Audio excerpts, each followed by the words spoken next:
छत्तीसगढ़ सामान्य अध्ययन से संबंधित 10 प्रश्नों पर रोज हम डिस्कशन करते हैं, जो कि सीजीपीएससी और सीजी व्यापम के परीक्षाओं के लिए बहुत ज़्यादा इंपॉर्टेंट हो सकता है। सीधे हम लोग क्वेश्चन पर चलते हैं। तो आज का पहला क्वेश्चन दिया है, निम्न कथनों पर विचार करने को बोला जा रहा है। पहला कथन दिया है कि प्रथम मिल मजदूर आंदोलन के समय वीवी गिरी का छत्तीसगढ़ आगमन हुआ था।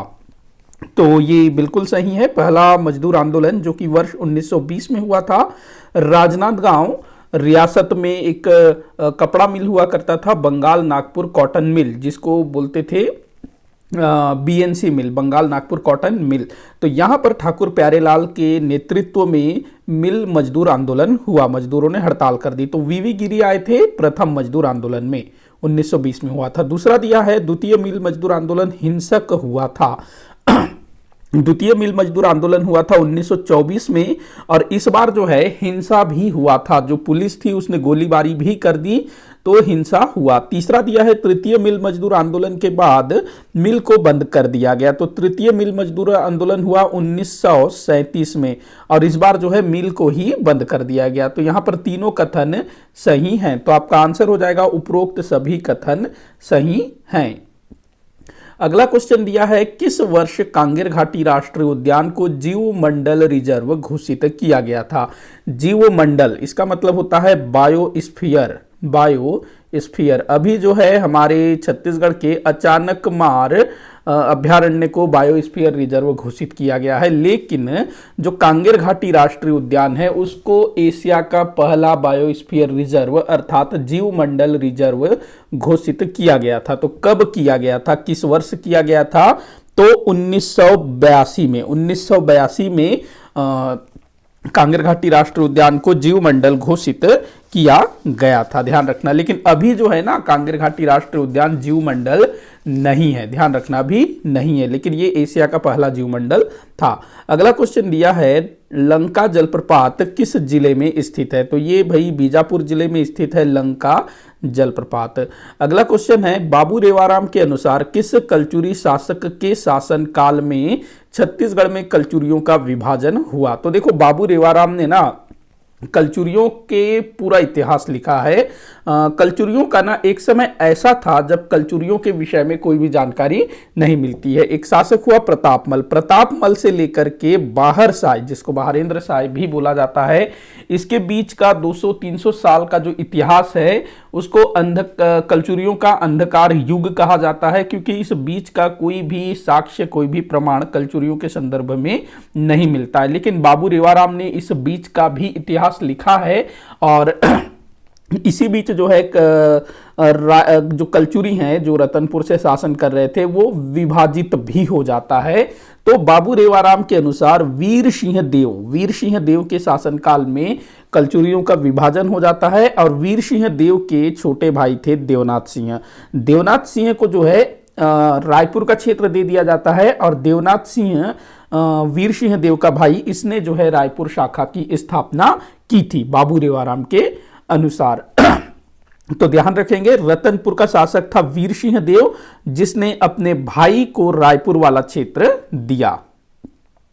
अगला क्वेश्चन है, जाजल्य देव प्रथम के रतनपुर अभिलेख से ज्ञात होता है कि राजेंद्र चोल द्वारा रतनपुर पर आक्रमण किया गया, जिसमें एक कलचुरी शासक मारा गया। वह शासक कौन था? तो देखो, जाजल्य देव प्रथम का एक अभिलेख प्राप्त हुआ है रतनपुर से, जिसको रतनपुर अभिलेख के नाम से जानते हैं। तो इस रतनपुर अभिलेख में ऐसा दिया हुआ है कि राजेंद्र चोल ने रतनपुर पर आक्रमण किया और रतनपुर का कलचुरी शासक युद्ध में मारा गया। तो वह कलचुरी शासक कौन था? रत्नदेव प्रथम, जो कि जाजल्य देव के पहले शासक था। जाजल्य देव के पहले पृथ्वीदेव प्रथम हुआ, उसके पहले रत्नदेव प्रथम। तो जाजल्य देव के रतनपुर अभिलेख से ज्ञात होता है कि रत्नदेव प्रथम के शासनकाल में राजेंद्र चोल, जो चोल शासक था, उसने जो है रतनपुर पर आक्रमण किया और रत्नदेव प्रथम युद्ध में मारा गया।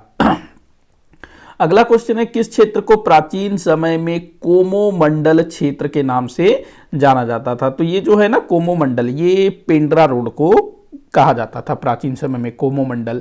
अगला क्वेश्चन है, टोनही प्रताड़ना निवारण अधिनियम किस वर्ष पारित किया गया था? तो टोनही प्रताड़ना निवारण अधिनियम, टोनही का क्या मतलब होता है? जो जादू टोना करने वाली महिला होती है उसको छत्तीसगढ़ी में टोनही कहा जाता है।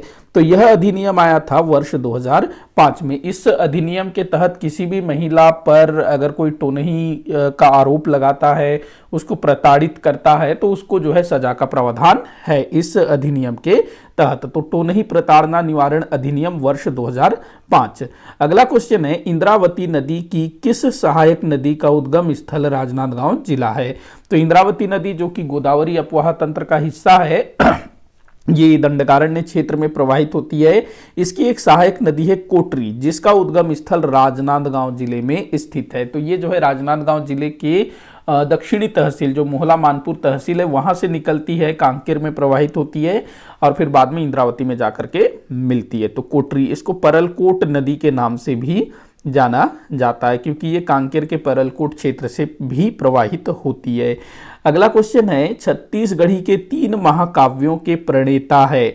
तो भाई छत्तीसगढ़ी में 3 महाकाव्य लिखे गए हैं। मैंने जिक्र किया है पहले किसी वीडियो में कौन कौन से हैं ये 3 महाकाव्य। तो श्री राम कथा, श्री कृष्ण कथा, श्री महाभारत कथा। इसके रचयिता कौन है? श्री प्रणयन जी। श्री प्रणयन जी ने इसकी रचना की है तीनों महाकाव्यों की।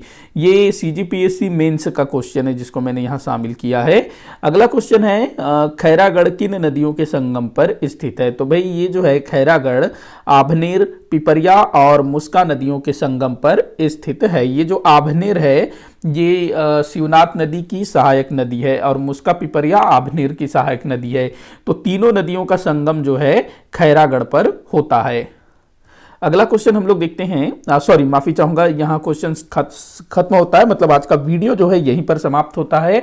आप लोग मुझे कमेंट करके बताइएगा कि आपसे कितने क्वेश्चन सॉल्व हुए। किसी भी क्वेश्चन में कोई भी डाउट हो जरूर बताइएगा। वीडियो को जितना हो सके उतना आप शेयर करिएगा, लाइक करिएगा, चैनल को सब्सक्राइब करिएगा। वीडियो को आखिर तक देखने के लिए बहुत बहुत धन्यवाद।